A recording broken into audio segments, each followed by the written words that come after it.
তৌহিদ হোসেনরা যত বেশি সত্য প্রকাশ করবেন ভবিষ্যতে তাদের জন্য হয়তো সেটা তত মঙ্গল হবে। এবং আমাদের ইউনূস সম্পর্কে আমরা যা যা জানি না মেহেরবানি করে সবাই জানাবেন। এখন এত বড় প্রতারককে তারেক রহমান রাষ্ট্রপতি বানাবে কি বানাবে না, আমার ধারণা তারেক রহমানের উপর যদি কোনো চাপ থেকেও থাকে, এটা কিন্তু একটা বড় ধরনের ডিলেমা হয়ে থাকলো তারেক রহমানের সামনে। কিন্তু শেখ হাসিনা যে সারা পৃথিবীতে এখন সবচেয়ে বেশি মানুষের অ্যাটেনশনের কেন্দ্রবিন্দুতে সারা পৃথিবীতে, এটা কিন্তু প্রমাণ হয়ে গেছে। এখান থেকে বোঝা যায় যে শেখ হাসিনার গুরুত্ব কতটুকু। এই গুরুত্বটা এসছে কিন্তু শেখ হাসিনা যেহেতু ইতিহাসের পক্ষে ছিলেন, তিনি বাংলাদেশের একমাত্র ত্রাণকর্তাই না, ইতিহাস এবং সভ্যতা এই দুইটার পক্ষে থাকাতে আজকে দেখেন শেখ হাসিনা অলমোস্ট 2 বছর কিন্তু উনি সীমিত জীবন যাপন করে, ওনার পাবলিক লাইফ মানে পাবলিক ডোমেনে উনি ততটা ছিলেন না, কিন্তু তিনি কিন্তু যে আছেন, তিনি অন্তরালে থেকেও যে তার প্রতি কত মানুষ তাকিয়ে আছে, শত্রু এবং মিত্র দুটো পক্ষই, সেটা কিন্তু প্রমাণ হলো। আপনারা নিশ্চয়ই প্রথম আলোতে তৌহিদ হোসেন সাহেবের দেয়া সাক্ষাৎকারটি শুনেছেন।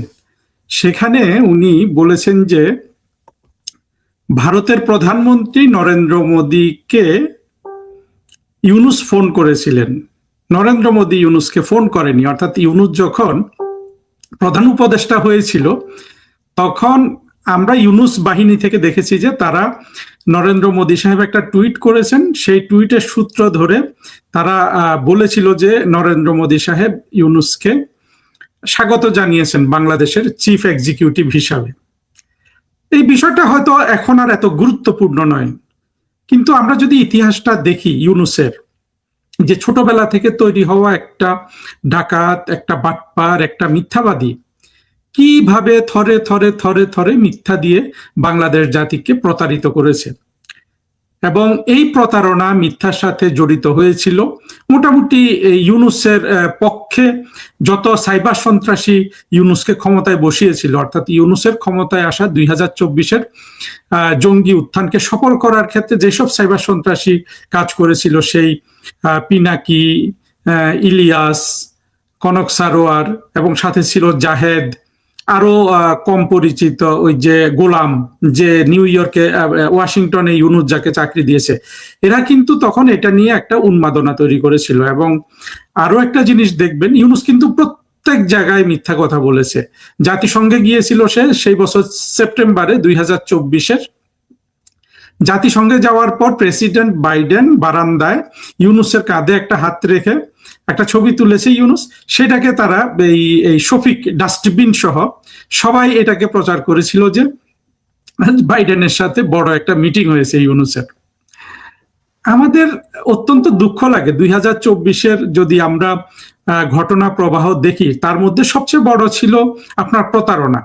সেই প্রতারণাগুলা কিন্তু এখনো চলছে। আপনি দেখবেন যে এই যে গোলাম নামে যে ছেলেটা ওয়াশিংটন থেকে এখন ভিডিও করে, কেউ প্রশ্ন করে না যে সে সরকারি চাকরি করে এইভাবে ভিডিও করতে পারে কিনা।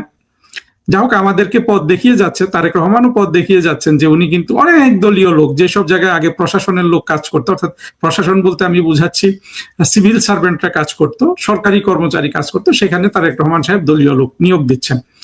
একই সূত্র ধরে এই গোলাম কিন্তু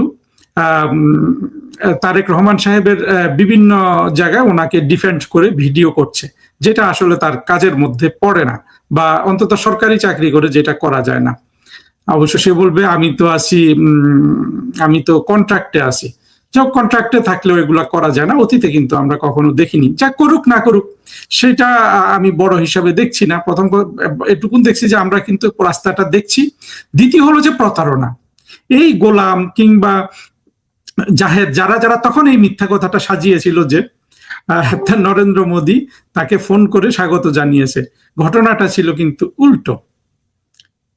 অবশ্যই আবারও বলছি ছোট, কিন্তু দেখেন প্রতারণা কিভাবে জাতিকে ছোট ব্যাপারে বড় ব্যাপারে মিথ্যা প্রতারণা, মিথ্যা প্রতারণা, মিথ্যা প্রতারণা, মিথ্যা কথাই বলো বোধহয় এদের ছিল যে একটা আপনার বেঁচে থাকার, এদের ক্ষমতায় টিকে থাকার একমাত্র অস্ত্র, সেটা তারা প্রয়োগ করেছে। কিন্তু বাংলাদেশের মানুষ না একটুও রাগ করেনি, এত মিথ্যা বলেছে, তারা এটাকে মেনে নিয়েছে এবং মেনে নিতে নিতে তারা আজকে 2024 সালে শেখ হাসিনার সময় তার পকেটে যেই 100 টাকা ছিল, আজকে সেটা কিন্তু তার পকেটে 40 টাকা হিসাবে ধরা দিয়েছে।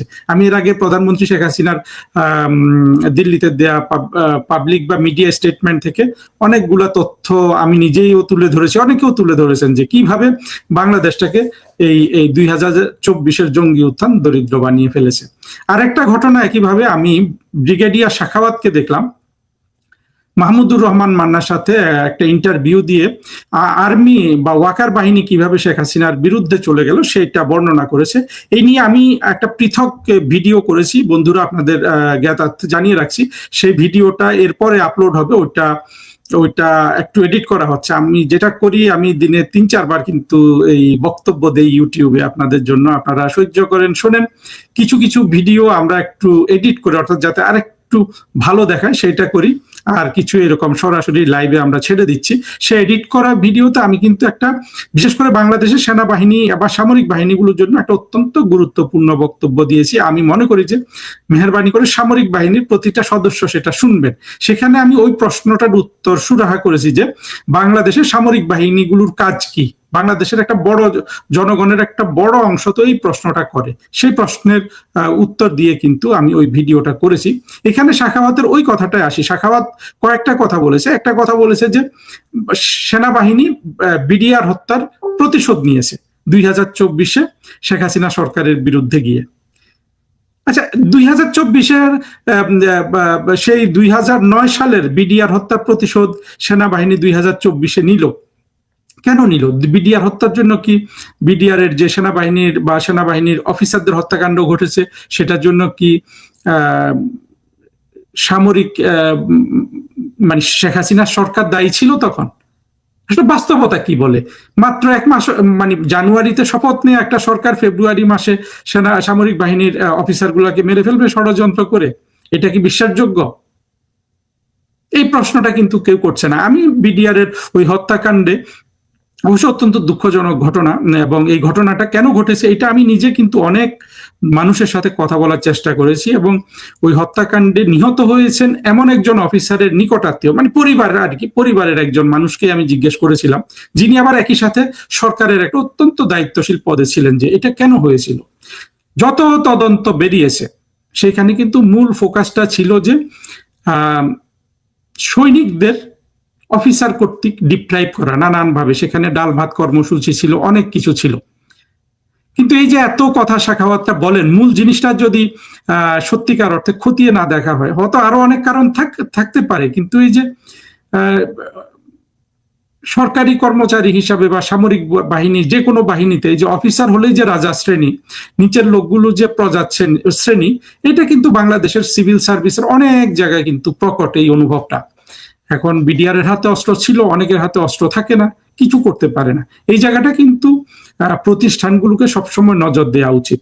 যাই হোক, এটা আজকের বক্তব্যের অংশ না। বক্তব্যের অংশ হলো যে সামরিক বাহিনীর সদস্যদের এগুলো কারা বুঝিয়েছে? শেখ হাসিনা সরকার তো সেই ব্যবস্থা নেন নাই। 2009 সালের পর থেকে লাগাতার কিন্তু শেখ হাসিনা সরকারের বিরুদ্ধে মিথ্যা অপপ্রচার চলেছিল।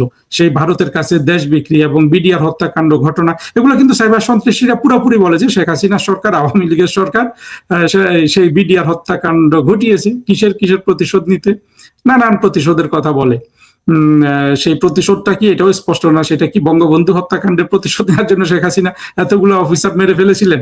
ক্ষমতায় এসে এটা সম্ভব? মানে আরেকটা বলা হয় যে ইন্ডিয়ার সাথে যাতে আর কোনোদিন সেনাবাহিনী মাথা তুলে না দাঁড়াতে পারে। আচ্ছা, ওই 57 জন অফিসার বেঁচে থাকলে কি সেনাবাহিনী ইন্ডিয়ার সাথে মাথা তুলে দাঁড়াতে পারতো? বা সেনাবাহিনীকে কি ইন্ডিয়ার সাথে যুদ্ধ করতে হবে? আমি আমার অন্য ভিডিওতে এই নিয়ে বিস্তারিত বলেছি। এইখানে আসলে সেটা শুধু এটাই বলি যে আমাদের সেনাবাহিনী ভারতের সেনাবাহিনীর সাথে যুদ্ধ করবে বা করতে যাবে কেন, বা তাদের লেজিটিমেসি এটার উপরই প্রতিষ্ঠিত করতে হবে কেন যে তারা ভারতের সাথে যুদ্ধ করবে?